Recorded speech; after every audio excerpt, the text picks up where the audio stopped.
Hello, dreamers, and welcome to the 306th episode of California Dreaming. This is the second part of a series on the 2020 murder of 11-year-old Gannon Stauch. If you haven't listened to part 1, episode 305, then you're going to want to pause this, listen to that one first, and then come back to this episode. Before we get started, I have a few notes about the show. This is an independent podcast, which means I depend on the listeners to help keep the lights on, and there are a number of ways that you can help. You can follow me on Facebook, join the discussion group. I'm also on X and Instagram. Like, follow, share, comment, all the good stuff. You can recommend the show in true crime discussion groups and forums. And if you're looking for more content and have a couple of dollars to spare, you can become a premium subscriber over at Patreon. And I don't know if everyone knows this, but if you do join Patreon, you will get a dedicated RSS feed, which you can use to access those premium episodes on Patreon through your actual favorite podcast app.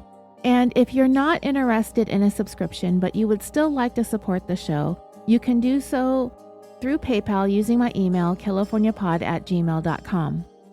This week, I'd like to thank Bianca C., Kate over there in the UK, Heather H., Jennifer, Morgan, John R., Natasha, Nicole M., Angie J., Craig A., Darlene S., Jane G., and Amy M. for their contributions to the show. I was trying to include your locations in past episodes so you know if I'm talking about you specifically, but in my notes that I wrote quite some time ago, it says that I've thanked you in a previous episode, but you did something to your Patreon membership that triggered a new email to me about your status. So I wrote to thank you again, but I forgot to jot down your location. So if I just read your name, most of you have heard your name previously. Also, I don't exactly know your location if you opted out of receiving mail from me when you signed up for your membership. And one last thing before we get started, a content warning. This episode contains details involving the murder of a young child and may be difficult and disturbing to listen to. I will provide you with further trigger warnings and fast forward timestamps if necessary as we go along. Listener discretion is strongly advised. All right, let's continue with our story. In part 1, we went over the background of this case. I told you about the main people involved, Letecia and Albert Stauch, and their blended family, her biological daughter, 17 years old at the time, Harley Hunt, and Albert's 2 children from his previous relationship, 11-year-old Gannon and his younger sister, Lena. They had settled in Colorado Springs, Colorado by early 2019, and all 3 of their children were living with them full-time at the family home. By the beginning of 2020, Letecia's life was apparently spiraling out of control. At least in her own mind. She was the only one who was fully aware of it. Effectively, Letecia was quietly falling apart inside while trying to cope with the husband whose job takes him to far corners of the world, a recent extended visit from her mother-in-law, having an offer for a job as a special education teacher rescinded when her resume, background, and references revealed a moderately troubling past, including brushes with the law and difficulties obtaining and holding down steady work due to conflicts, and allegations made by Letecia regarding other staff, as well as mistreatment of a student at a previous position that she held. She was also having to care for 2 stepchildren, while feeling as though both of their biological parents, especially their mother, Landon, are not only not helping, but Letecia's perception is that they don't appreciate her and all that she does for their children. She also appeared to be struggling with severe trust issues regarding Albert and perceived infidelity. And based on Letecia's Google searches, she isn't quite done looking for a man in the military with kids who needs a wife and a stepmom for them. And at times she Googles and to get paid for it. This is the mindset of Letecia Stauch on the day some kind of violent event took place in the family home, which was Sunday, January 26, 2020, going into the following day, Monday the 27th. And by the end of that day, Gannon would be reported missing, and he would never be seen alive again. From there, we went through the timeline of events, and we left off with what is known as the candle incident. I did play the audio clip of the video Letecia took of Gannon, where she had him say that he did not burn the carpet on purpose. I actually couldn't find the clip of the first time I heard this, and the one that I played for you actually cut off a little bit abruptly, because there was one more thing I forgot to tell you that Gannon said on that recording. I'm not even sure why it was omitted, because it was such a provocative statement, but I don't know why I didn't notice. However, in the video where Letecia is asking him if he did this on purpose and how they're going to pay for the carpet to be fixed, right after the audio that I played for you cuts off, what wasn't on the one that I shared with you, Gannon says, "I'm just worried about my burns." I'll see if I can find the full video and post it for you. But anyway, we will pick up the story from there. So this burn incident occurred on the afternoon of Sunday, January 26th, following the hike that they all went on at Garden of the Gods. This candle incident apparently took place sometime in the late evening. Also that evening, Letecia sent a text message to Harley telling her about the candle incident. Harley, of course, she's 17 and she was out and about doing her thing.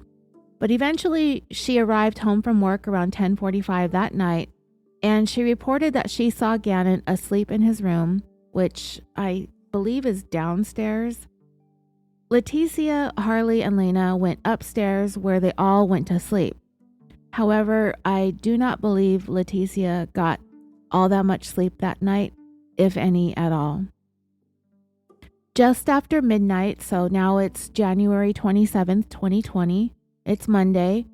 At 12:09 a.m., Letecia tapped into Google. "My son burned the carpet, how do I fix it?" At 12:42 a.m., she Googled, "Will humidifier help if exposed to smoke?" At 12:43 a.m., Letecia searched, "Smoke effects will humidifier help?" and "Smoke from fire effects will humidifier help?" At 12:55 a.m., Letecia Googled, "Colorado law for kid staying at home." At 12:57 a.m., Letecia clicked on an article that said, "School is out. Is it okay for my kid to stay home alone?"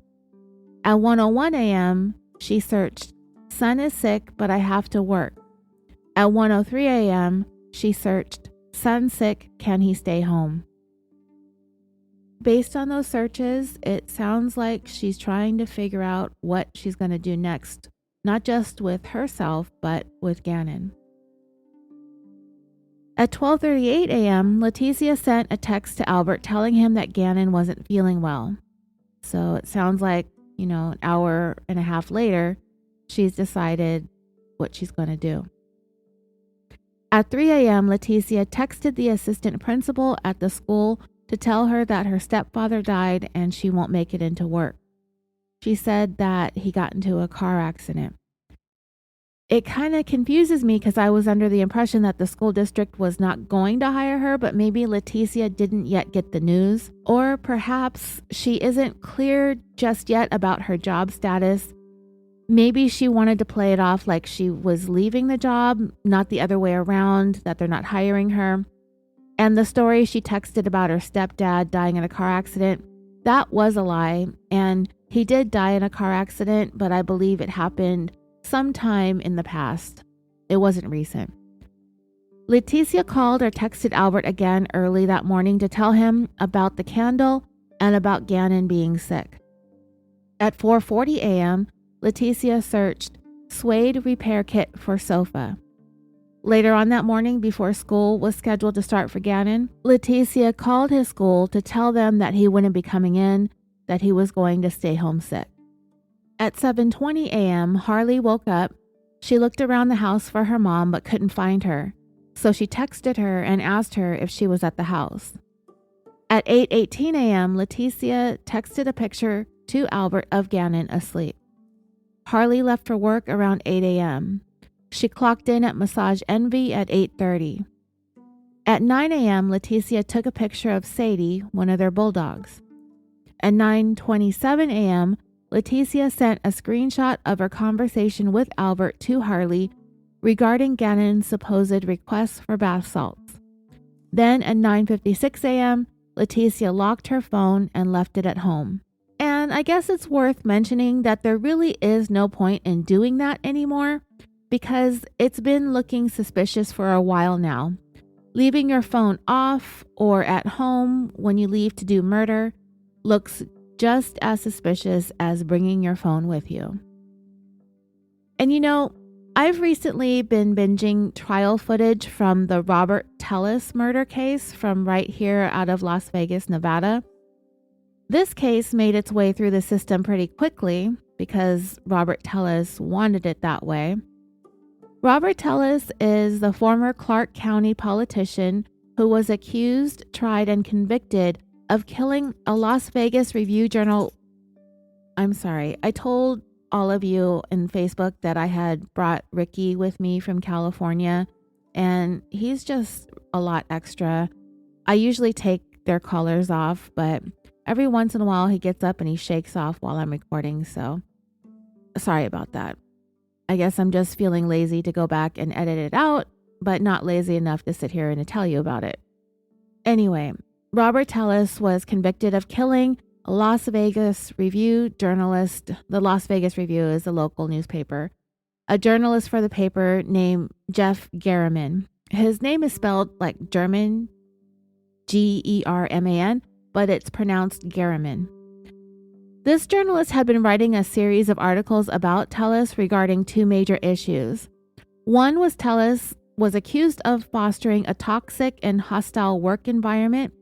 And when I say politician, he was the Clark County Public Administrator, so it's not like he's the mayor or anything, but he was still an elected public official, and his job depended on the voters.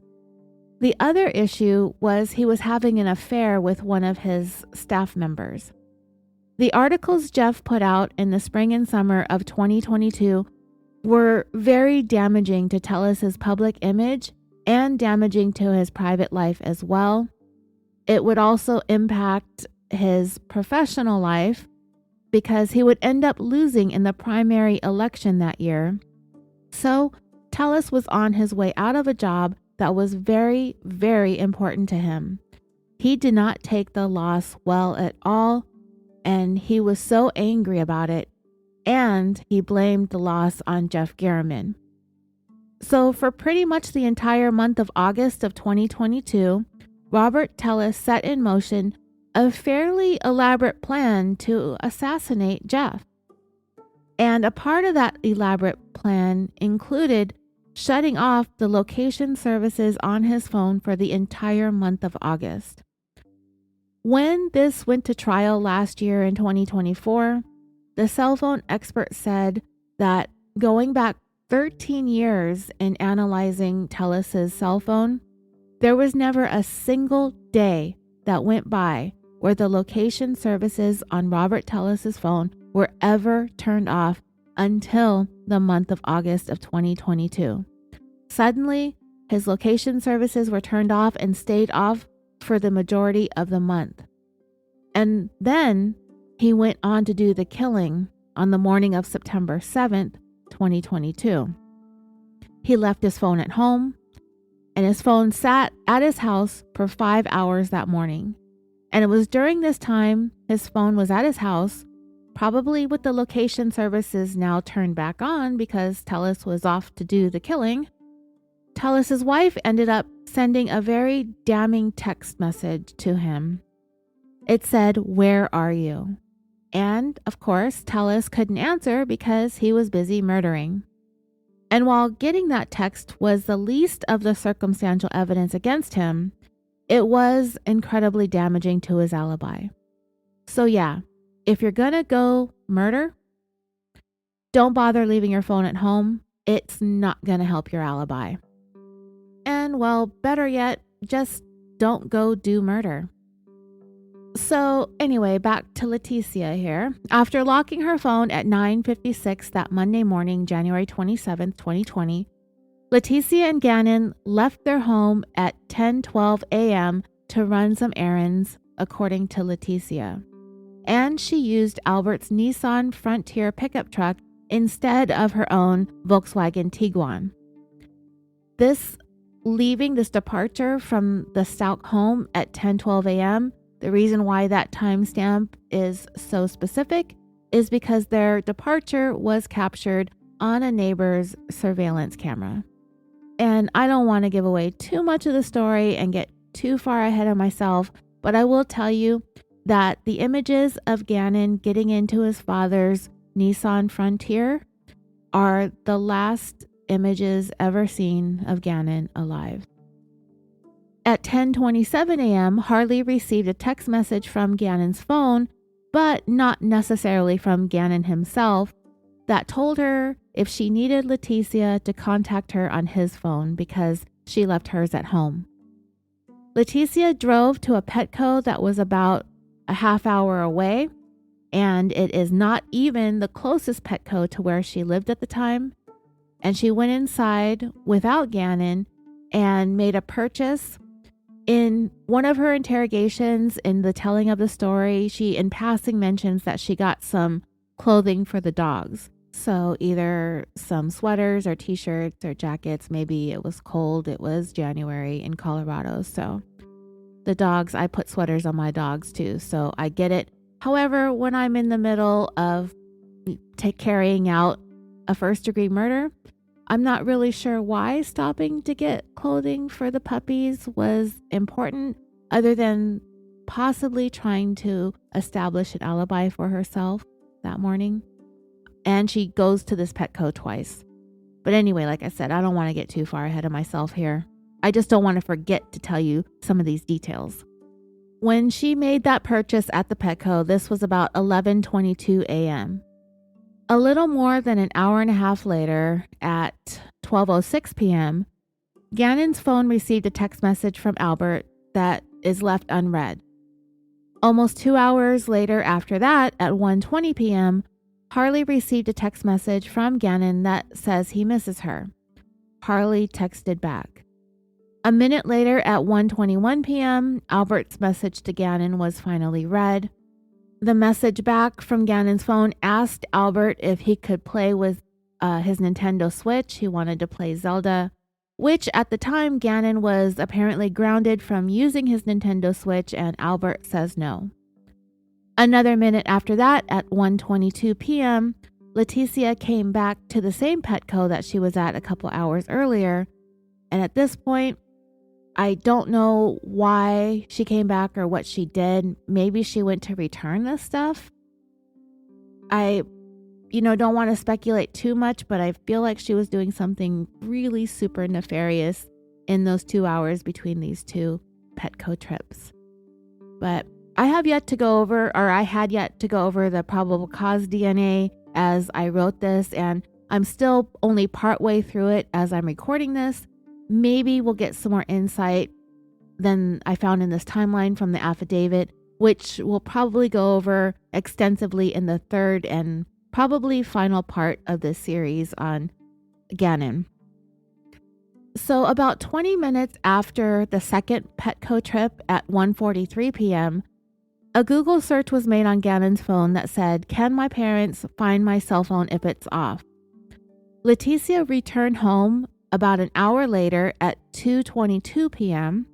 And as I said earlier, while Gannon was seen on the neighbor's Nest cameras that he was with Letecia when she left in Albert's truck at 10:12 a.m., he was not seen getting out of the vehicle or going back into the house when Letecia arrived back home. 23 minutes later at 2:45 p.m., Letecia unlocked her phone. At 3:15 p.m., Gannon's little sister Lena returned home from school. Letecia told her that Gannon was really sick and she couldn't see him at that moment.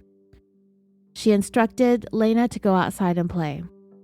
And yeah, that's because Letecia has got a big, huge mess inside the house, specifically inside Gannon's room, to deal with. About 40 minutes later at 3:55 p.m., Albert texted Gannon, but it goes unread. Gannon's phone continues to be used, and it has been presumed that his phone was being used by Letecia, as it is strongly believed that Gannon, at this point, is no longer alive. I don't even think he's in the house anymore. I suspected that he was for a minute, but I think that he's already been disposed of, for lack of a better word. At 4 p.m. that Monday afternoon, Harley left work. She arrived home at 4:27 p.m. and from there at 4:51 p.m., Harley was instructed by Letecia to go to the dollar store to get her some cleaning supplies, and Harley was instructed to take Lena with her. And then a little more than 2 hours after that, at 6:55 p.m., Letecia called 911 to report Gannon missing. She made a second call to the non-emergency line 7 minutes later to report Gannon missing again. At the time, Gannon was 11 years old, so he was classified, based on what she told authorities, as a runaway. Letecia's story was that Gannon left on foot to go to a friend's house and had failed to return home.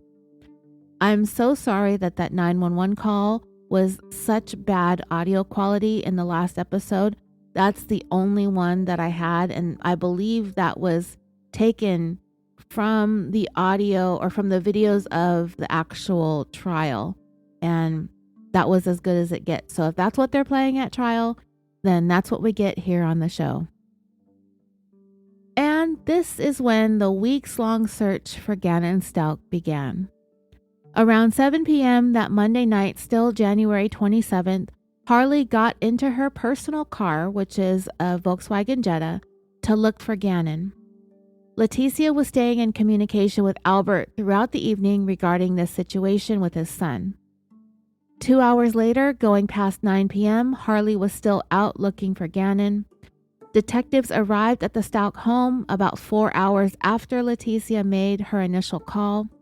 She will complain about this taking a long time, but they didn't deem his disappearance an emergency upon her initial phone call to authorities.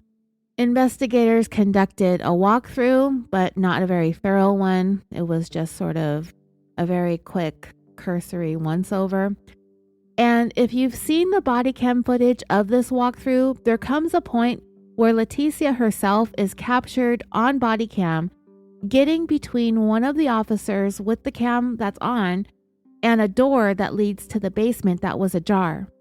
When Letecia places herself between the officer and the door, she reaches behind her and shuts it. I'm not 100% sure yet if any of the officers noticed her do this at the time. I think at least one of them did. But because Gannon was considered a runaway, the search of the house is just the officers doing a little look-see. They're not conducting a thorough search for anything forensic or anything nefarious because they don't think a crime has happened. They think Gannon just up and left the house. Everything seems normal. Letecia is presenting as lucid, perfectly calm as she possibly can be. And she's pretty good at it, actually. I think this woman is completely disconnected from reality. A little later in the evening, Albert was finished with a training course for the night and finally checked his messages, and he finds out that Gannon was missing. That same evening, that neighbor that I talked about in the last episode, Nicole Mobley, she learns of Gannon having gone missing, and she reaches out to Letecia on Facebook to get an idea on where she can begin to look to help in the search effort. Letecia immediately blocked her. Later on, Nicole would testify how she met Letecia in December of 2019 when she and Harley dropped off some clothes at her home. She had posted in a neighborhood Facebook page that she was looking for secondhand clothes for her niece. Nicole received a message from Harley on Facebook that said she had some clothes that she could have, but when it came time to bring the donations over, it was actually Letecia who showed up, not Harley. Nicole remarked that the interaction had a weird vibe because Letecia began opening up about her personal life, even though they didn't know each other nor had they ever met before. The next time Nicole interacted with Letecia, it was when she messaged her on Facebook about where people might look for Gannon. As she had gotten word that he had been reported missing, Letecia did not reply to that message but instead blocked her. Later on that same night, Nicole Mobley would create a fake profile for herself on Facebook, which Letecia began to interact with.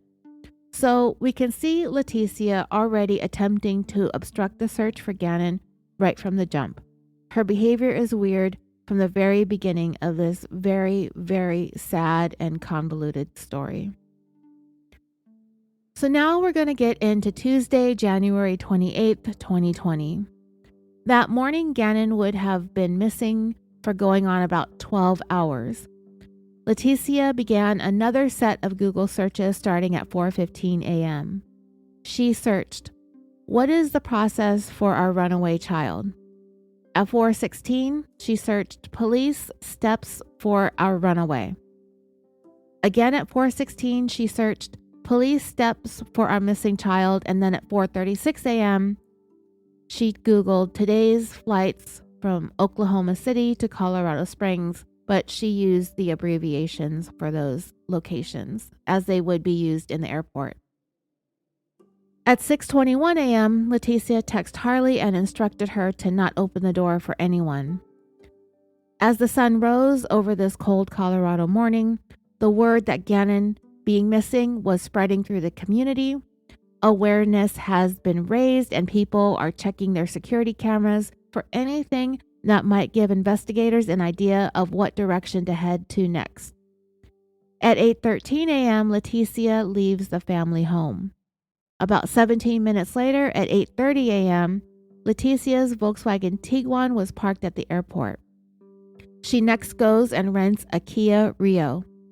We will talk more about the car rentals in a moment. At 8:48 a.m., Letecia and Harley are exchanging text messages. Harley decides to call out of work for the day. Albert took the earliest flight back to Colorado that he could get, and Letecia picked him up at the airport in that rented Kia Rio at 8:50 a.m. Almost at the exact same time, Harley's vehicle, her Jetta, pulled back into the family home. Landon, Gannon, and Lena's biological mother also arrived in Colorado on this morning, but the time she flew in is unknown. When she arrived there, however, she was going to stay at the family home, which is a thing that will come to infuriate Letecia. Albert's mother, Gannon's grandmother, also came right back to Colorado that same day. Remember, he had taken her to the airport so she could fly home, along with Albert's sister. When they come to the home, they end up staying in Gannon's room. Landon's brother also arrived in town to assist with the search efforts. Obviously, nobody knows that they're all milling about a very serious crime scene there at the Stauch home. Nobody is thinking that something terrible happened to Gannon there.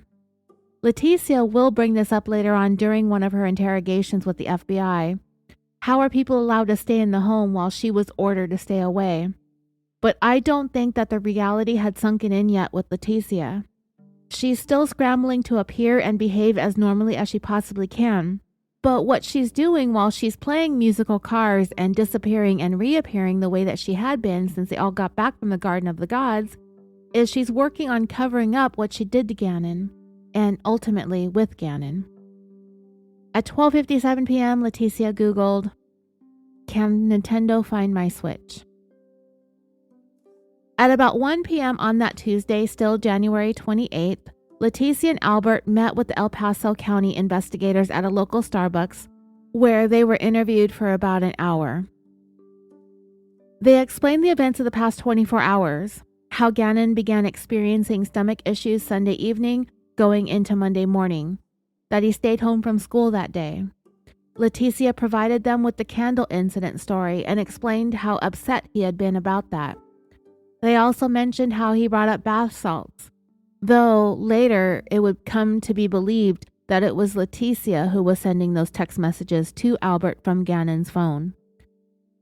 Albert and Letecia told investigators that Landon was more or less a homebody who earned straight A's in school. Albert also mentioned to detectives that Gannon's Nintendo Switch was also missing and that they turned Gannon's phone over to detectives at that time. Then at approximately 3:45 p.m. that afternoon, still January 28th, about 21 hours after reporting Gannon missing, Letecia herself goes missing for the rest of that day. Where she was at and what she was doing was anybody's guess.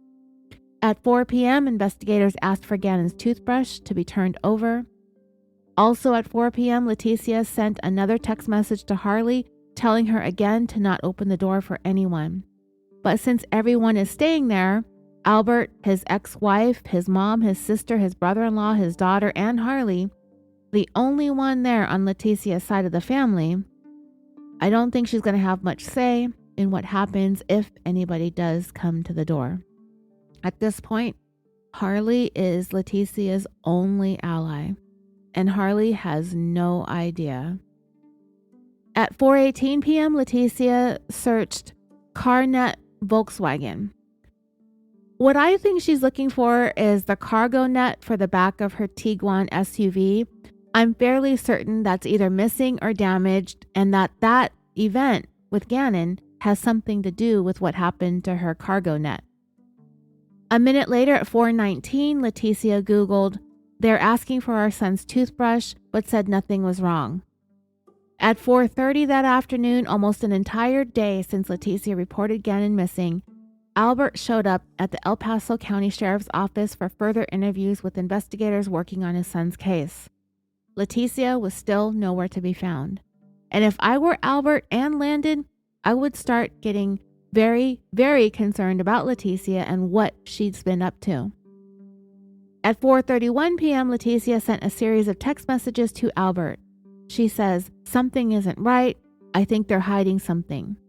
Albert responded, "Who, the police?" Letecia replied, "Yes, they asked for toothbrushes." Albert responded, "What do you think they're hiding?" Letecia sent the same text messages to Harley, but Harley said she was very confused about what her mom's text messages meant. While Albert was at the sheriff's office answering questions at 4:50 p.m., Harley sent a text message to her mom telling her that Albert told her that Letecia needed to come where he was at there at the sheriff's office.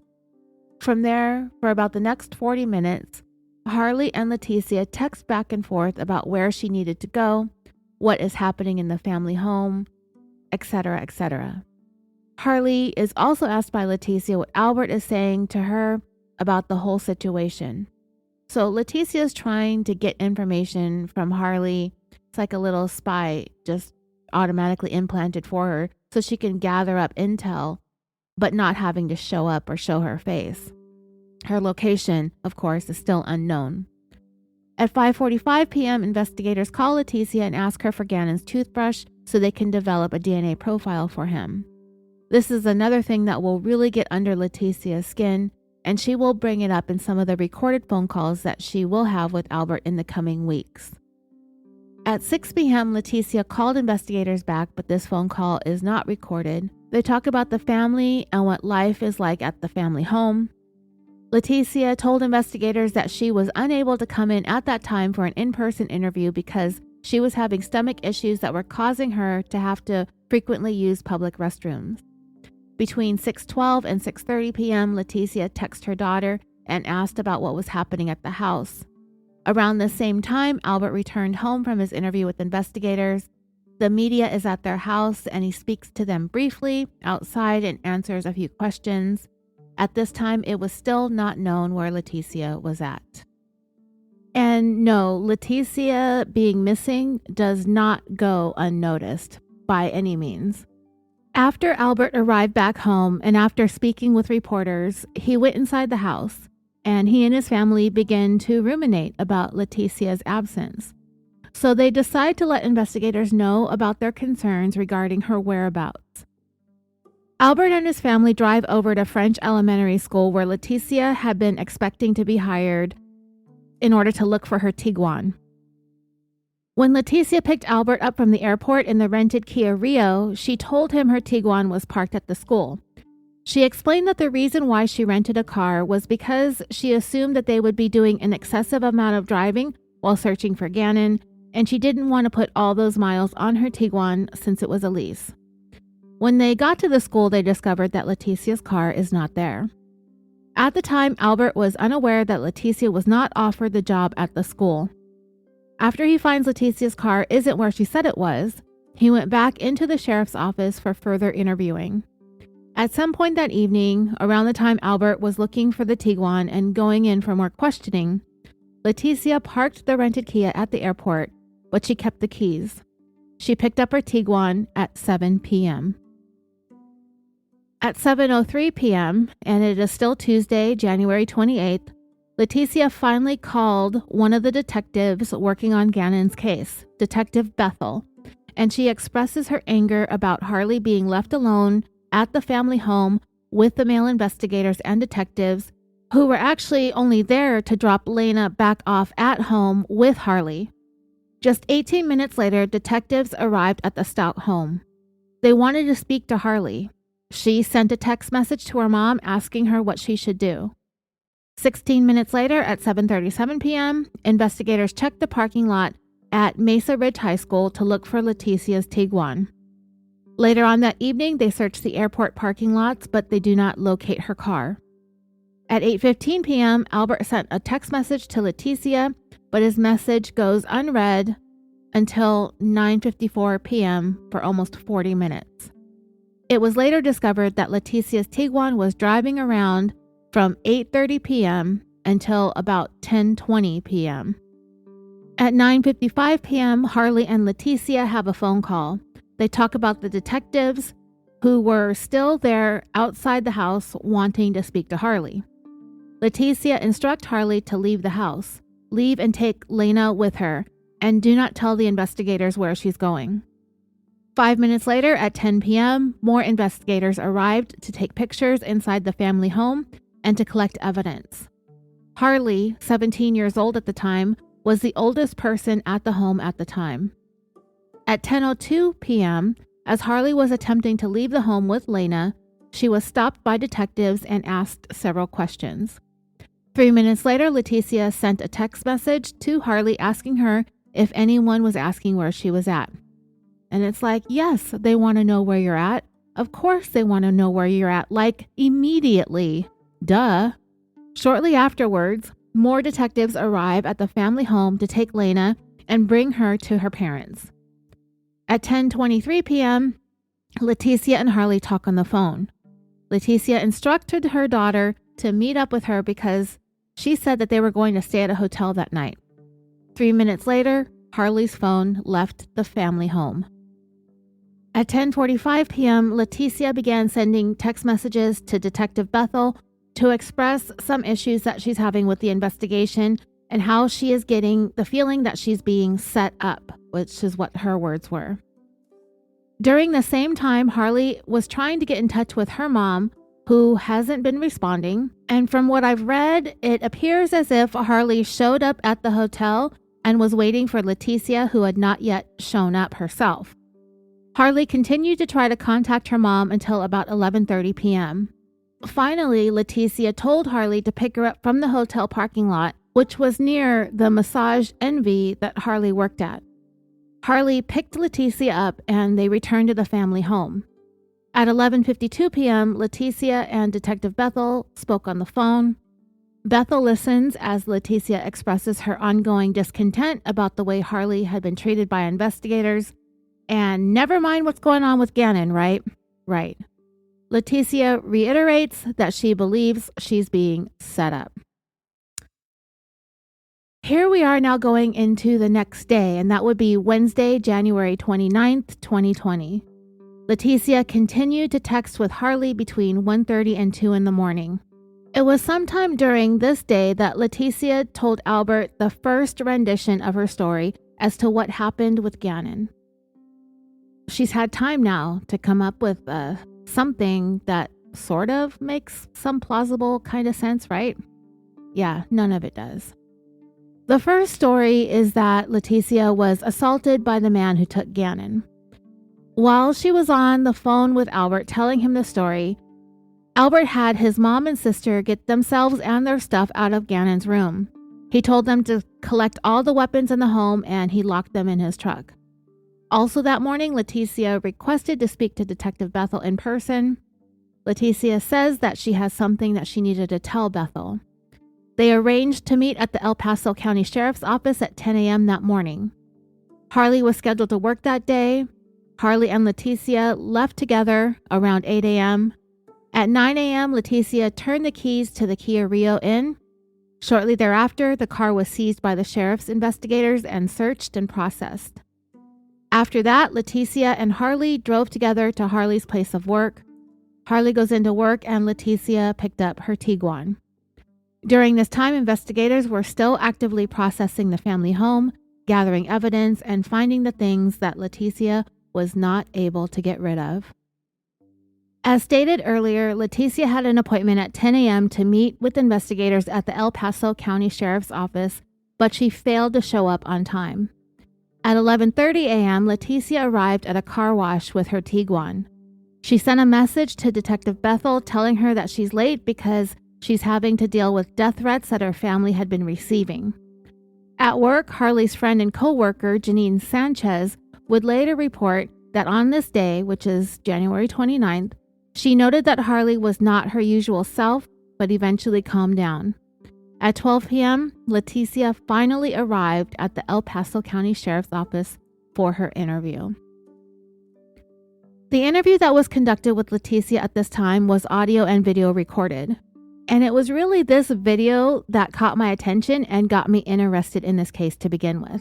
Because like I said, my life was in chaos when this story went down. I really want to get into that video interrogation, but I'm going to go ahead and put that on Patreon in order to find some balance between the free show and the premium content. I really, really want to tell you about the interrogation, but I'm also trying to find that balance as to what I should put for free and what I should put on Patreon. And I think that this is the perfect case because Letecia told so many lies. I want to tell as much of the true story here on the free show as possible, as much as of the facts as possible, and of course, my snarky opinions if I have any. This case I actually don't find to be that funny, so I'm kind of dialed down on the jokes because it's a pretty serious case that very little about it is funny. If you didn't know any better, you would think the cases, what I'm going to put here on the free show and then the interrogation that's directly related to this case on Patreon, if you didn't know any better, you wouldn't even think that they were the same case because of all of the crazy ass stories that Letecia told versus what actually happened. So what I'm going to do is tell you how this interview fits into the timeline and what happened. And on Patreon, we're going to talk about what Letecia said during that interview.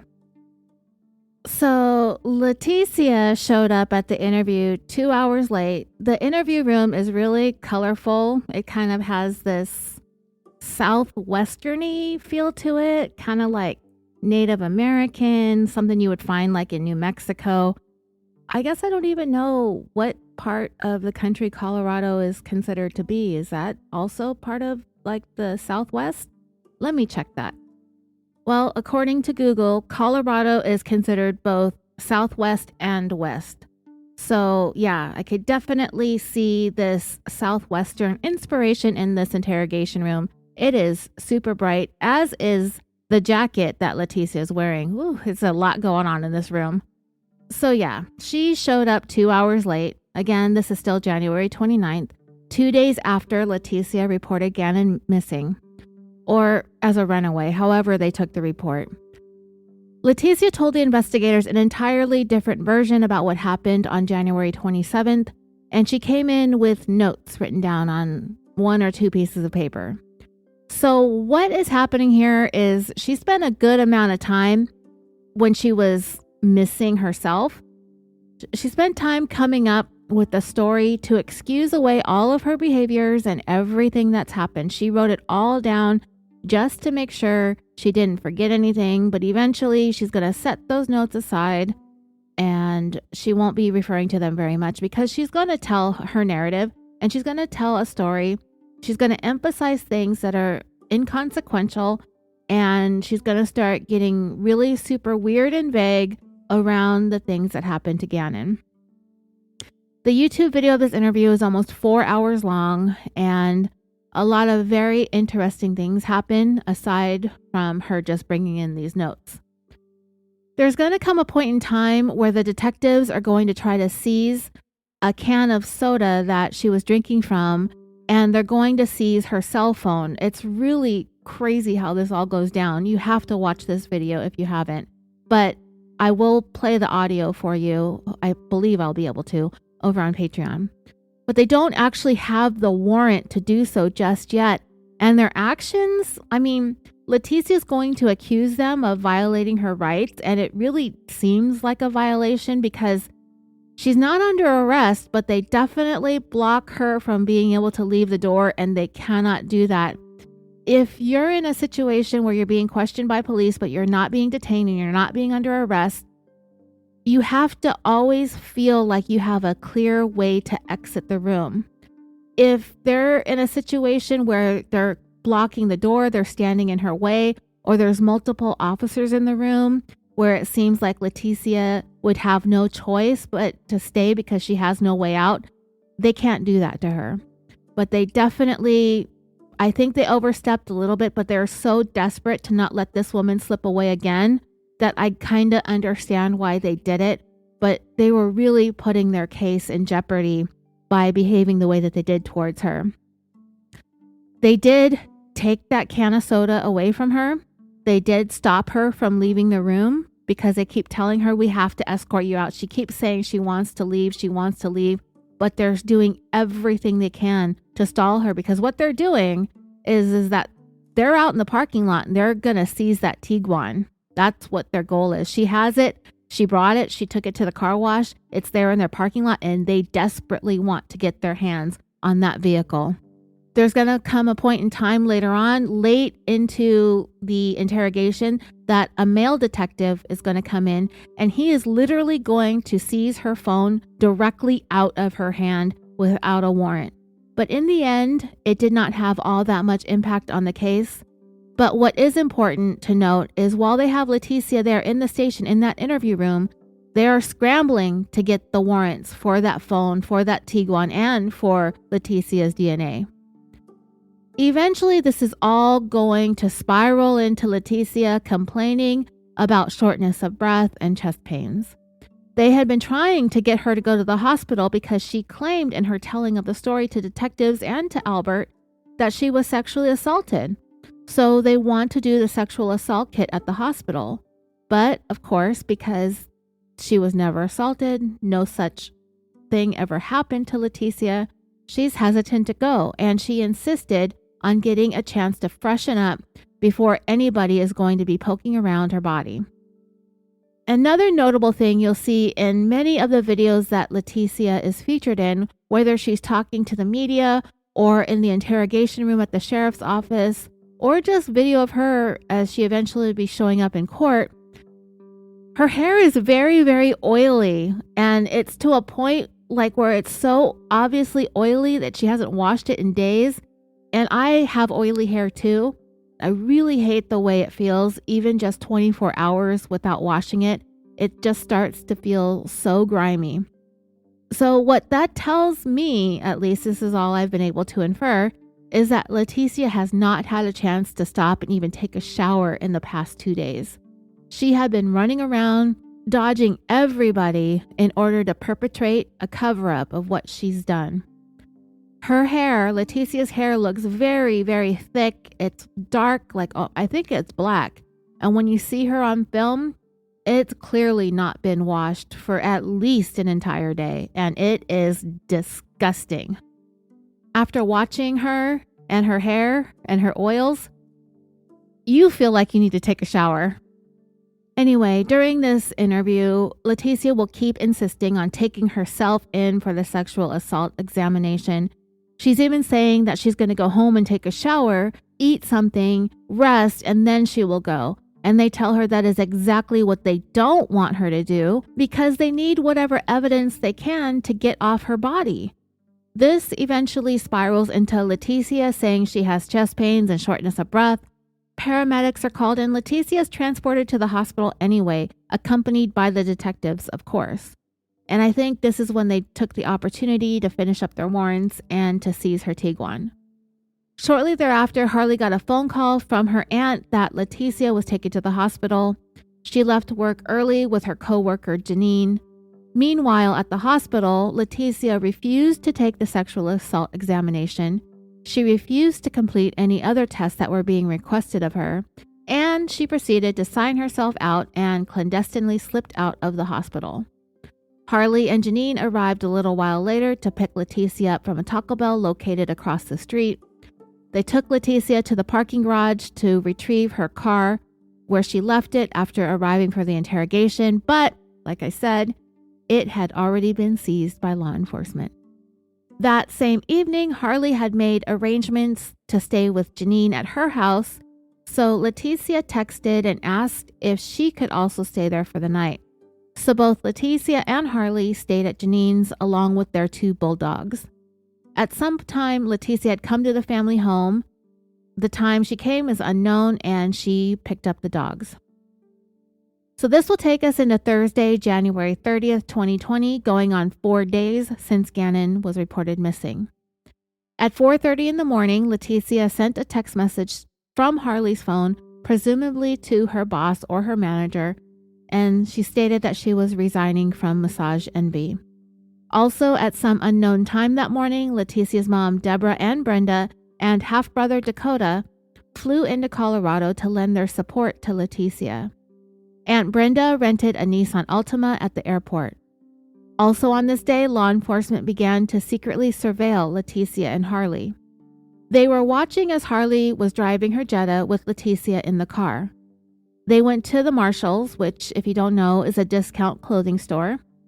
At 1:24 in the afternoon, Letecia was approached by law enforcement, telling her that they have warrants for her cell phone as well as Harley's cell phone. Letecia attempted to flee from police, but they ultimately collected both of their phones. Letecia's mom and aunt and half-brother met up with her and Harley at the Marshall store, and together they drove to an extended stay suites where they stayed for the night. Harley, Letecia, and Dakota stayed in one room, and Letecia's mother, Deborah, and her aunt Brenda stayed in another. At 3:38 that afternoon, law enforcement managed to secretly place a tracking device onto the rented Nissan Altima. Sometime in the morning the next day, which was Friday, January 31st, Aunt Brenda rented a moving van or truck for Letecia and Harley to move their belongings out of the family home. Letecia and her half-brother Dakota went to the sheriff's office to try to get Letecia's wallet back. Did I say half-brother? Or is it stepbrother? I can't remember. I don't even want to scroll back to look. But you know who he is. That guy. Went back to the sheriff's office to try to get Letecia's wallet back. It is not clear whether or not she was able to retrieve it.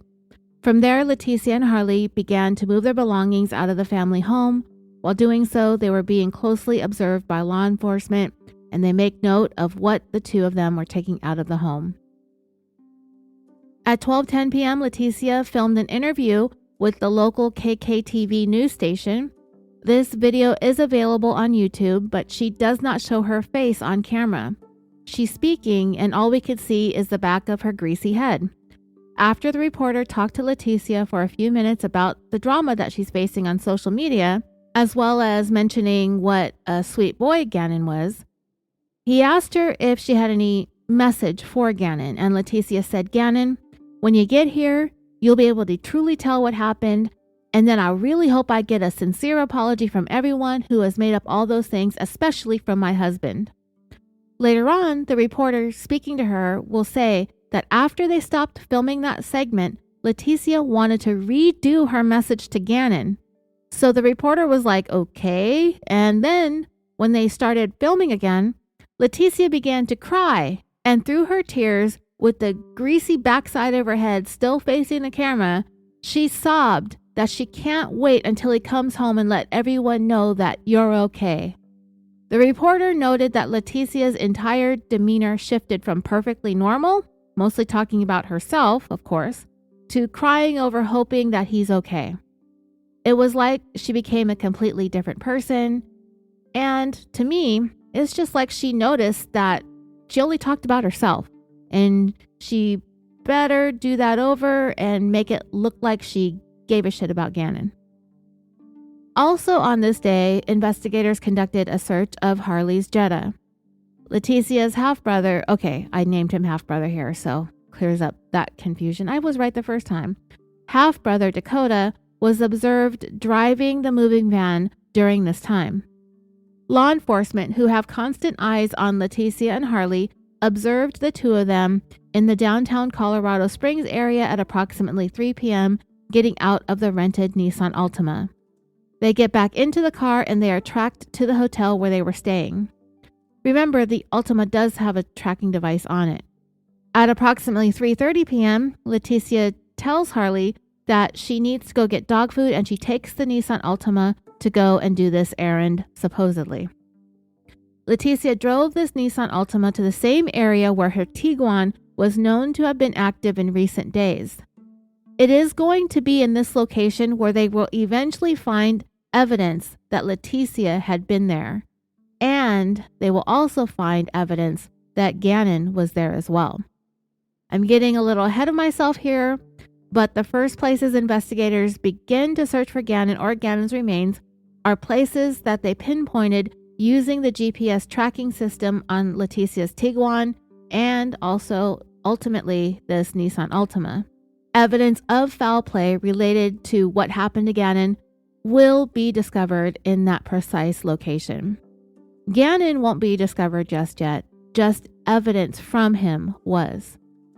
But anyway, Letecia was back in this area with the Nissan Altima at around 4:41 p.m. that Friday afternoon.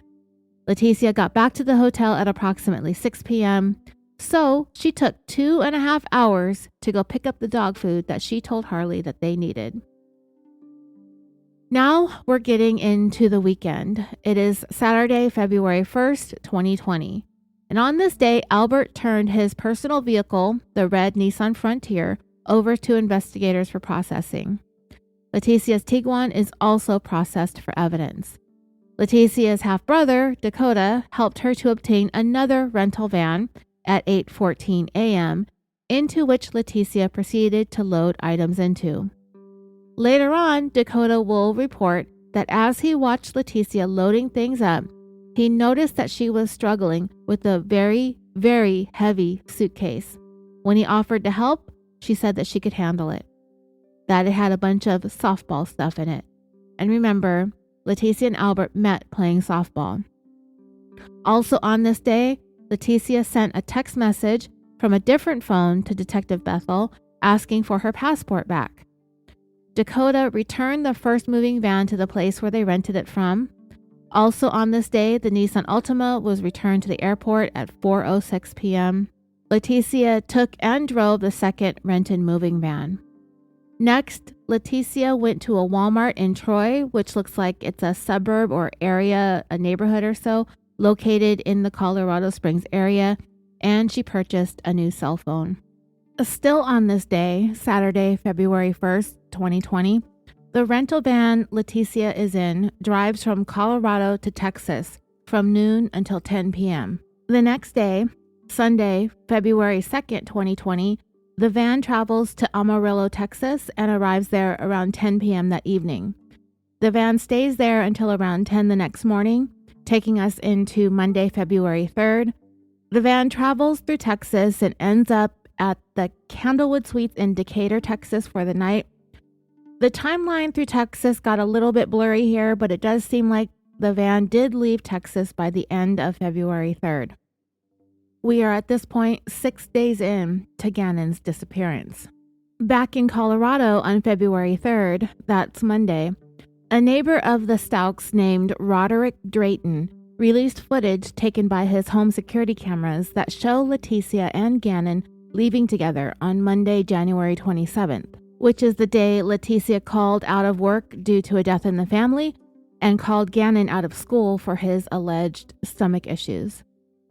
However, the camera does not clearly show Gannon ever returning home when Letecia arrived back several hours later. Whether or not Gannon walked himself into the house has been long disputed due to some possible shadows or movement in the background of the video. But it is believed that the images of Gannon leaving the house with Letecia that morning to go to Petco were the last ones of him alive. This is when one of the big errors I think was made early on, and it was the fact that a deep search of the Stauch home did not really occur until this Monday, and we're talking about a week now that Gannon had been missing. I'm not 100% clear on how everything went down, but I believe it was Albert who was looking around Gannon's room and discovered a large, dry blood stain near the wall or the edge of the bed. Detectives were contacted, and it is then that they gather and record the blood evidence, which included Gannon's blood under the bed and on the walls. I believe the burned carpeting is involved in this as well. Again, I'm not 100% sure as to what happened, but whatever the case was, something violent and traumatic happened to Gannon that caused his blood to spill on the bed, the carpeting, and the walls. In fact, in the carpeting, it soaked all the way through to the concrete. And I believe the burning of the carpet was part of the attempt to cover things up. So what that leads us to believe is that Gannon, when he was recorded by Letecia on her cell phone crying about not having done anything on purpose to burn the carpet, we could possibly infer that Gannon was injured and bleeding, and Letecia forced him into making that video as a part of her cover-up and to make it seem like Gannon was the one who did something bad, and she was the one trying to help him fix the problem that he caused. Now, next in the timeline, it seems like we're still on February 3rd, 2020, still on Monday. The van that Letecia was driving makes its way through Louisiana and then into Alabama. At 11:43 p.m. that night, Letecia made a reservation online at the Candlewood Suites in Pensacola, Florida. About 40 minutes later, past midnight, so now we're getting into Tuesday, February 4th, at 12:23 a.m., Letecia checked into the hotel that she booked. Almost 10 hours later, at 11:11 a.m., Letecia checked out of the hotel. Almost 10 hours later, at 11:11 a.m., Letecia checked out of the hotel. From there, the van Letecia was driving traveled from Ferry Pass, Florida to Lake City, Florida. When I looked at maps, that's almost 300 miles straight across the Florida Panhandle into northern Florida. That's 300 miles or 482 kilometers. From there, the van is tracked to have been traveling another 3 hours south into Florida near Lake Buena Vista, which is a Walt Disney World resort area. The van arrives in that area around 12:10 p.m. on Wednesday, February 5th. In the meantime, back in Colorado, the El Paso County Sheriff's Office released a video with Albert, Landon, and Lena pleading for Gannon's safe return and asking for the public's help in the search.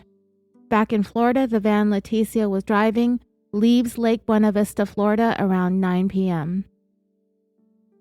Getting into the early morning hours of Tuesday, February 6th, the van that Letecia was driving travels through Pooler, Georgia, which is a short distance away from the Georgia-South Carolina border.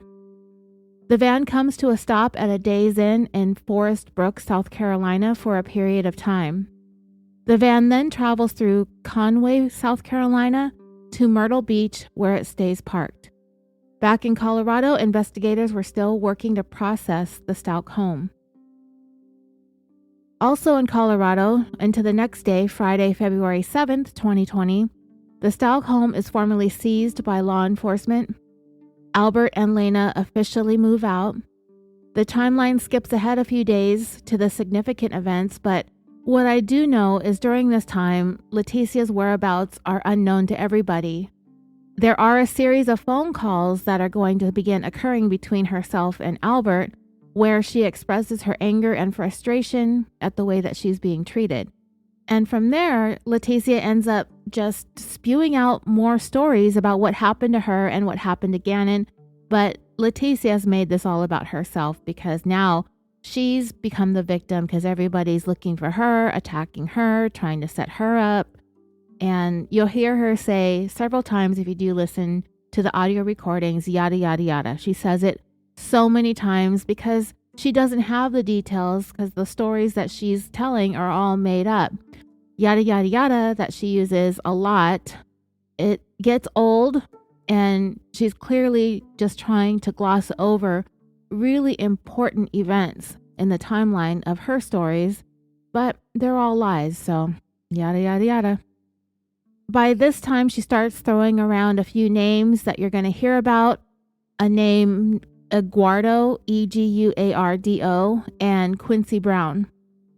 Eduardo is something that Letecia completely made up, a la Casey Anthony. And Quincy Brown, I believe, is the name of somebody who was wanted in the Colorado Springs area at the time.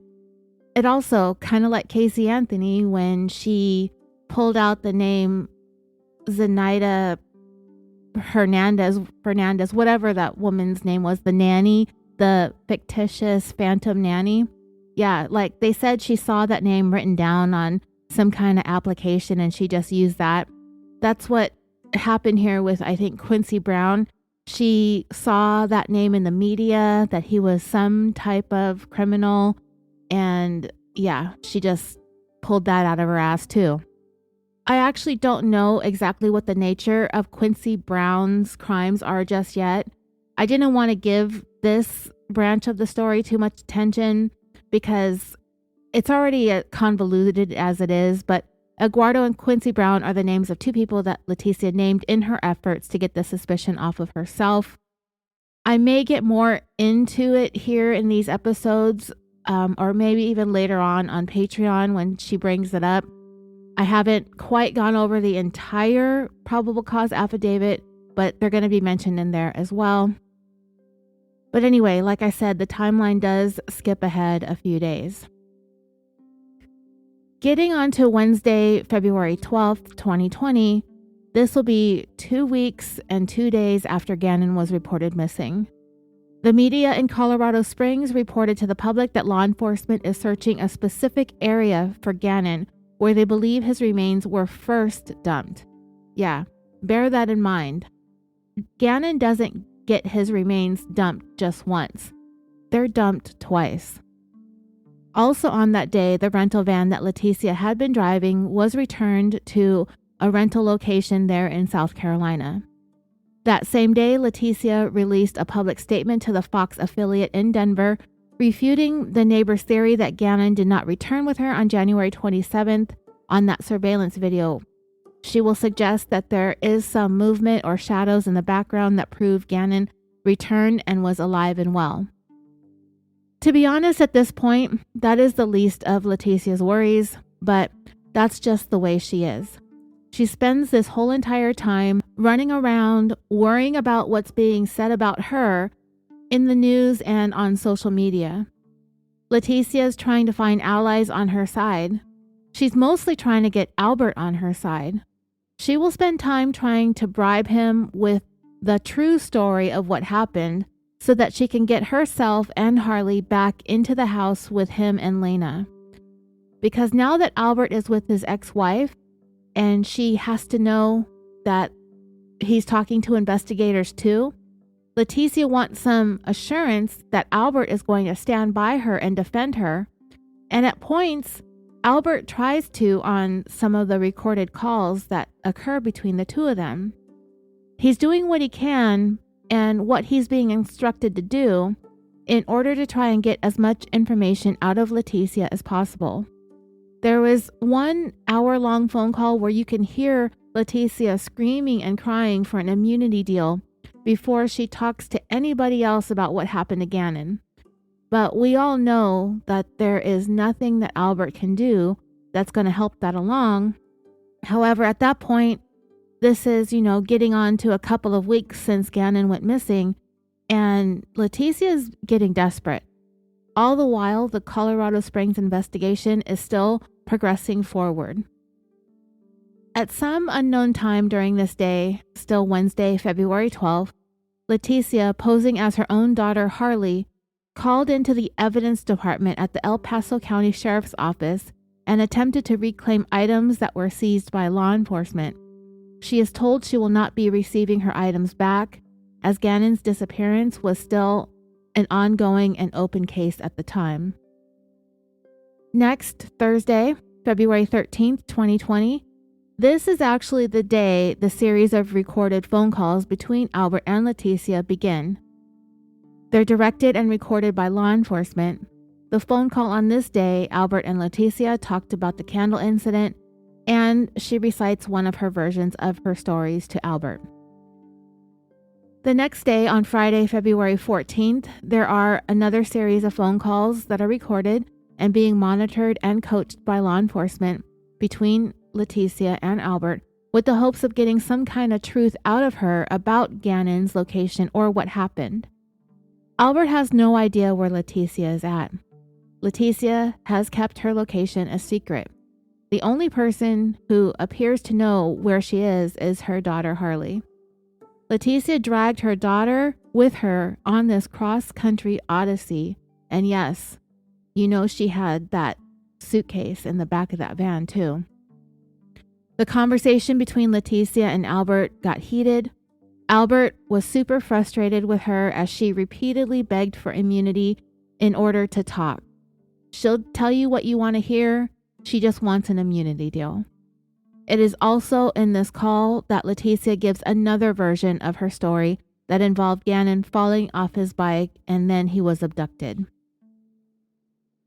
It was on February 15th, 2020, Saturday. On this day, investigators made a very important discovery, and something that would change this case definitively to a murder investigation, if it already wasn't. A piece of particle board with blood on it was found near the location where Letecia had been recorded on her vehicle GPS systems to have been driving around in both her VW Tiguan and the Nissan Altima. The blood was subsequently tested and the DNA is found to be a match to Gannon's. Also on that same day, Saturday the 15th, there was a recorded phone call between Letecia and Albert. In this call, she admits to Albert that the story about Gannon falling off his bike was a lie that she thought he would want to hear. That's what she tells him. That just goes to show how bizarre and weird and thoughtless and manipulative Letecia was and probably still is. How in the world would she ever think that anyone, much less Gannon's own father, wants to hear any kind of story that isn't the truth? Just the fact that she thought that would somehow win her favor with Albert is beyond me. She's losing Albert, and she knows it, but she's trying to prevent that from happening because she needs people on her side. She needs people to help her prop up her story, and nobody's going to be there for her. At that point, going on to more than 2 weeks since Gannon went missing, and she has got to know that Albert doesn't just think that Letecia knows what happened. He knows she knows what happened, and he's got to play along in order to keep this woman talking. But he can't help but continue to get more and more frustrated every single time he says that he needs to know where his son is, and he will ask Letecia the hard questions in these recorded calls. He will ask her if she killed Gannon, and she will act like she can't believe he's asking her if she killed our child. That's what she refers to Gannon as in several of these calls. She calls Gannon our child. Later on, when she's talking to the FBI, when they're finally able to catch up with her, that she told the FBI agent that she wanted Gannon to be hers. And she really emphasized that too. It's so bizarre. She wanted Gannon to be her son. But I don't think she wanted that at all. I think she wanted Albert. She wanted a man in the military. She wanted to be the center of his world, and part of that involved pretending like she wanted to truly help him raise his children. But clearly, Letecia wasn't getting everything that she wanted out of this marriage to Albert. They'd only been married for 5 years at that point, and it looks as if she did everything she could to keep Albert's attention focused on her at all times. And I believe that goes back to the fact that he took assignments in the military that had him in these various corners of the world, far away from Letecia. And the fact that in the back of her mind, Letecia knew that she began a relationship with Albert that started off as an affair, potentially, on his end. And while Albert quickly separated and divorced his children's mom, and in short order he married Letecia, it still began as an affair, although he will deny this on the stand, and maybe it wasn't, but it was surely close in proximity to the separation. It's a gray area, so, it cuts both ways. So he could have been having an affair. They could have been on a break. I just don't know. What matters, though, is in Letecia's mind and in her mindset, she has a serious problem in trusting Albert, and it's really apparent in her Google searches. I really can't say for sure that Albert was messing around on Letecia, but in this case, Letecia, it seemed like, came into this relationship like she was predisposed to feeling some type of way about Albert, and she just couldn't shake that feeling that he was not only cheating, but basically using her as a babysitter and a place to come and go from as he goes from job assignment, and in her head, from woman to woman. Letecia was probably driving her own self crazy, getting into her own head as she went about her job there as Gannon and Lena's babysitter, essentially. A couple hours later, still on Saturday the 15th of February, there were a couple of more calls between Albert and Letecia that were recorded by law enforcement. Then around 1:17 p.m. that afternoon, there was a call between Letecia and FBI agent Amber Cronin, who had been sitting in on all the previous calls between Letecia and Albert. Letecia began to recount the day of Gannon's disappearance on this phone call, but this call was brief and ended abruptly. 12 minutes later, Letecia called Albert back at 1:29 p.m. for another brief phone call. So backing up a little bit, I want to talk about this piece of particle board that was found in an area investigators pinpointed using the GPS locations on both Letecia's Tiguan and the rented Nissan Altima. And it showed significant activity in that location on both of those cars. What investigators will find out later on is that the initial place where Gannon's body was dumped sometime after he was killed, the last time Gannon was ever seen alive, where there's proof that he was alive, was when he got into his dad's truck with Letecia that Monday morning, and they had called out of work and school. It was, I believe, 10:12 a.m. that day, the 27th. Gannon was never seen again. When Letecia was parked at that Petco, she parked up front. I don't know what the whole meaning or purpose of going to that Petco was, but she did park that vehicle close to the front of the store. Petcos usually have large glass doors and windows at the front, so you can kind of see your vehicle from some of the check stands inside. Letecia will point out in both her video and audio recorded interviews that she can be seen looking out the front window to check on Gannon periodically while she was inside the store. That actually doesn't make much sense to me. If he's okay and in good condition, he's 11 years old. He's supposedly in the car playing his Nintendo Switch. It's the end of January, so there's no worry about leaving him in the vehicle because of extreme weather. She didn't need to be leaving her Tiguan running, and if she was just running in and out of Petco for whatever she was doing, she didn't have to go check on Gannon multiple times while she was in the store. Later on, it will be speculated that Gannon was not in a very good state at that time, that it's even possible he's already very seriously injured, maybe even dead at that point, and this is the reason why Letecia kept checking on him in that parking lot, to make sure nobody is noticing anything untoward inside the vehicle, which is parked at the very front, near the entrance of the Petco. Letecia will do this again when she returns to that same Petco a second time that day a couple hours later. So in all the running around that Letecia was doing over the next day or two after she reported Gannon missing, most of us kind of know how the story ends, but Gannon ends up being left in an area that was recorded on Letecia's GPS. I suppose her GPS kind of lingered in the area for a while. And during that time his remains were in that area, his blood soaked up onto that piece of particle board that was discovered on February 15th. This same exact location showed up on the GPS of the rented Nissan Altima a day or so later, after Letecia's relatives flew into Colorado and obtained that rental from the airport. At some point, Gannon's body was picked up in that Altima, and ultimately, if you remember Letecia's half-brother mentioning that he helped her get a second rented moving van, and as he watched her loading things into it, he saw her struggling with a suitcase that she said had softball gear in it. We mentioned that in part 1. Yeah, that suitcase would be found halfway across the country near a bridge or an overpass in Florida. But we will get to that part of the story a little bit later on. For now, Letecia was managing to stay a step ahead of everyone else, and when she realized the area where she left Gannon was being searched, she went back there and retrieved him so she could dump him someplace else.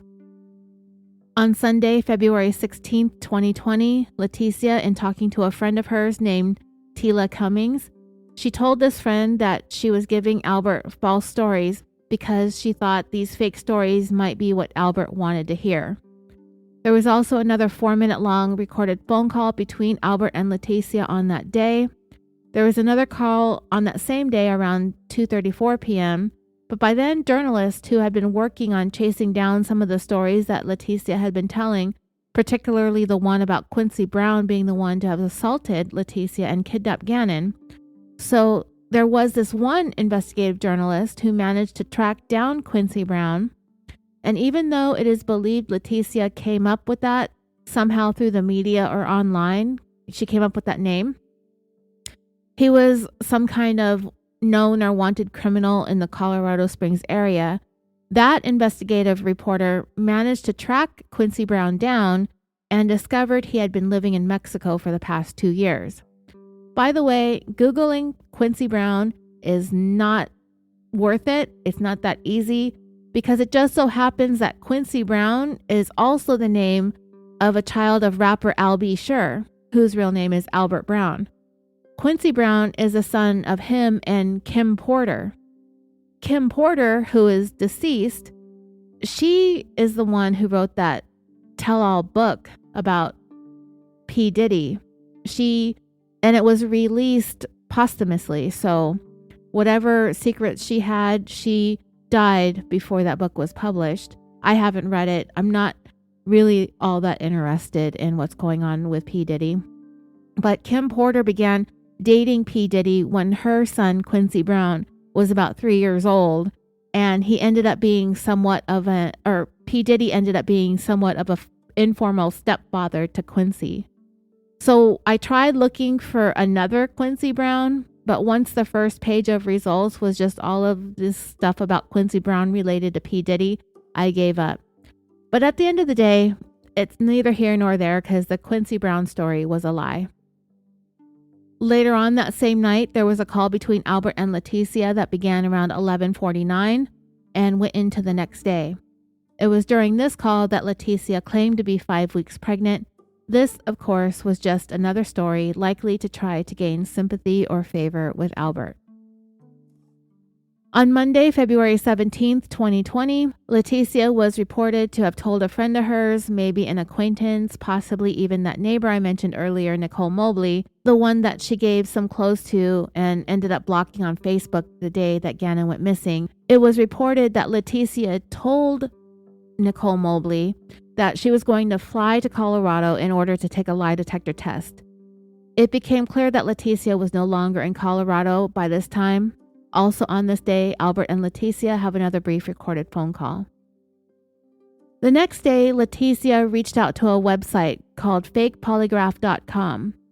It is apparently a business that provides fake polygraphs for entertainment purposes. There had come a time when Letecia actually paid for one of their entertainment purposes polygraphs.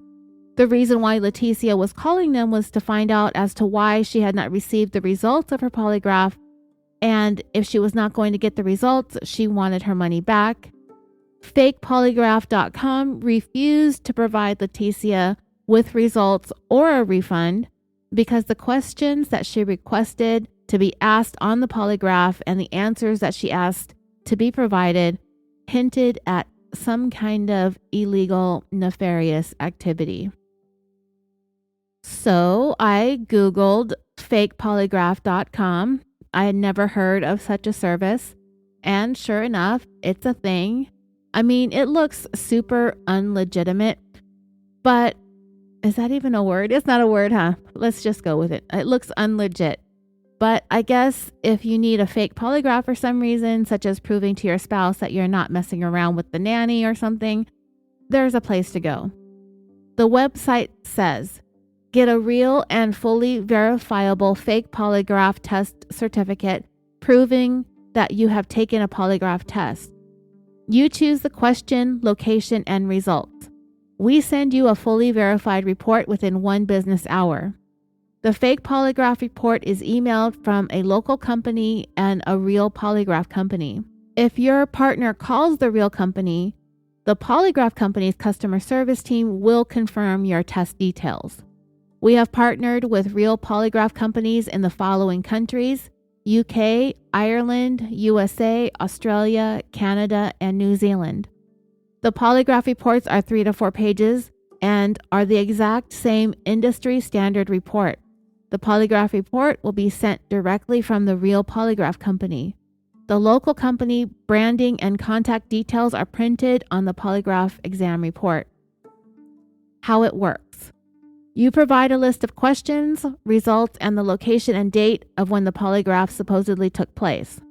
A local polygraph company will email your polygraph examination results, a 3 to 4 page document which details your test results. If your partner calls the authentic company, they will be asked for your name, date, and examination ID. The polygrapher's customer service team will confirm and verify the pre-agreed test details. We guarantee that there is no link between the fake and real polygraph company.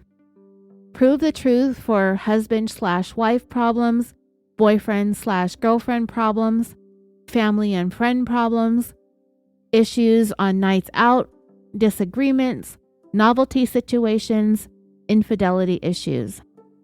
Then at the bottom of the website, there are a few testimonials. One said, I told my partner that I was taking a day off to attend a polygraph test. She asked for the results to be emailed directly to her. The authentic polygraph company followed my instructions and sent the report directly to her. She instantly believed me and it saved our 8-year marriage.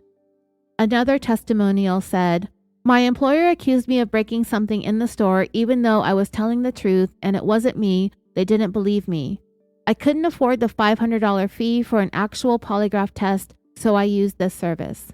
My boss called the authentic company who confirmed that I was telling the truth. My boss didn't reimburse me, but I got an extra week's holiday. And the third testimonial said, my husband accused me of sleeping with another man. We agreed that I would take a polygraph test, but I was worried I would not pass it. This did the trick. So you can get a standard test for $60 US, or you can get one that is more specifically tailored to your specific situation for $300. So yeah, one thing about Letecia is how she managed to bob and weave around all these law enforcement agencies investigating her. I don't want to call her any kind of mastermind because everything she did, looking back on it, was born out of sheer desperation. And when you're desperate and you're running for your life, the things that you will do or try to do can really cross over into the realm of incredulity. I mean, you can't make this stuff up. It seems like Letecia is quite adept at out-persisting people throughout her life. She will stand by what she says or what she does until she is blue in the face, again, a la Casey Anthony. She will lob as many obstacles and lies at anybody she can at every opportunity she has. She will put up smoke and mirrors all around her stories and herself. She will talk in circles and twist every single thing you say to her back at you, even though that very information came from her in the first place. It's like Letecia could sit there and say, the sky is blue. And if you say back to her, so you're saying the sky is blue, what she will say back to you is, oh, well, if you want to think that, you're free to think that. And if you say back to her, you just said the sky was blue. And she'll say something like, "Did I say that?" And you say, "You just said it right now, a minute ago." And then she'll say back to you, "No, you just said it a minute ago." Totally trying to gaslight you. It's freaking mind-numbing to listen to this woman talk. So that whole polygraph thing, like I said, Letecia contacted them on Tuesday, February 18th, wondering where her results were. Remember, she's going around telling people she's flying into Colorado to take this polygraph exam, so she's got to come up with results, right? Well, they told her she was not going to get her results and she was not going to get her money because she's doing something criminal, clearly. So, you know what the questions were probably like? We can only guess. I don't know. Maybe it says it in the probable cause affidavit. I haven't gone that deep into it, but as of right now, I don't know what was on there. Maybe I'll learn this later on. But she might have asked questions like, you know, the obvious ones when you're suspected of doing something like this. Do you know where Gannon is? Do you know what happened to Gannon? Where is Gannon right now? Who took Gannon? Is Gannon harmed? Did you have anything to do with what happened to Gannon? Did you have anything to do to harm or injure Gannon?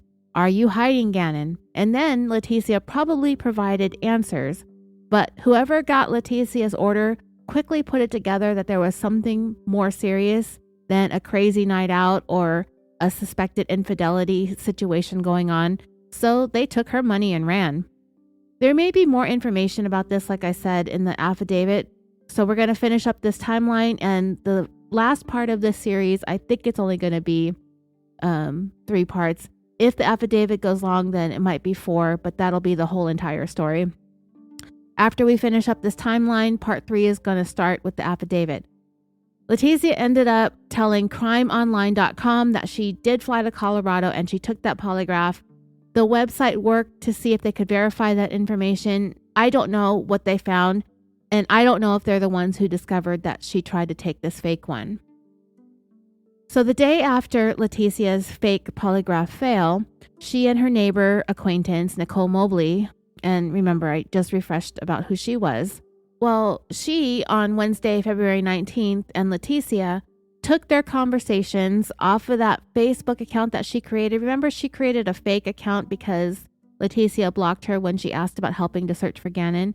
Well, they took their conversations off Facebook onto a different third-party app in order to communicate with one another. At 12:11 p.m., there was another recorded phone call between Albert and Letecia. Also on this day on Facebook, there were ongoing discussions and conversations about Gannon, and it was on this day that a theory about a carpet repairman taking Gannon that had materialized. That happened on this day. It is believed that the source of that theory came from Letecia's mother. Also on that day, Letecia released that infamous candle video that I played for and transcribed for you. And this started to get people to question whether this candle incident ever happened at all. The video is so disturbing, and it just goes to show how little insight and awareness Letecia had about the circumstances surrounding the events involving herself and Gannon. She thought that video was going to help corroborate her story about the candle burning the carpet. She thought people would see that Gannon was a naughty kid who did naughty things, but all it did was show us the last time Gannon was ever heard from, he was sobbing, crying, and in some kind of terrible pain.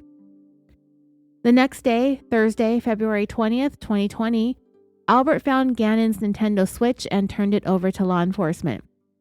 I don't quite know what significance the Switch played in the investigation, or if it did at all yet, but maybe there'll be more details in the affidavit. But one thing that we know for sure about the Switch is Gannon loved playing with it. And there were a number of times it is mentioned by Letecia that Gannon had it with him when they were out and about on that Monday that they called out of work and school. He had it. She specifically said that when she was in the Petco, she left Gannon in the car and that he was playing with his Switch.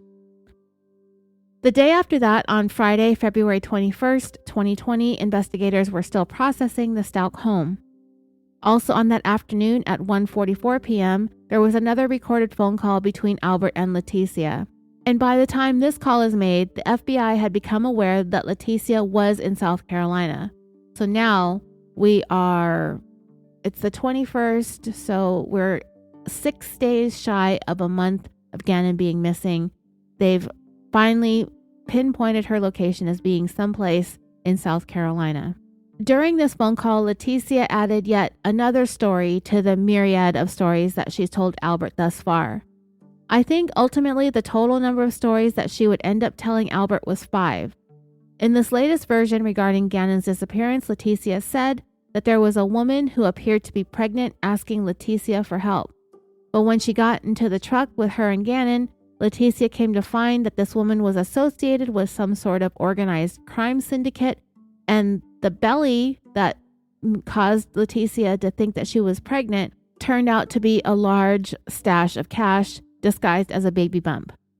For the next several days through the end of February, and in this particular year, it was a leap year, so there was the 29th as well, the Stauch home continued to be processed. It was videotaped, photographed, and documented, all in preparation for seeking an arrest warrant for Letecia.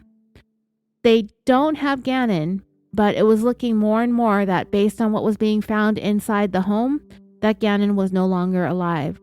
That when he was removed from the family home, that he was in fact dead. They needed to gather enough evidence, such as large amounts of blood inconsistent with someone being able to survive whatever injury that was sustained, leading to this substantial bleeding event. On Friday, February 28, 2020 at 1:26 p.m., an arrest warrant for Letecia Stauch was signed by a judge.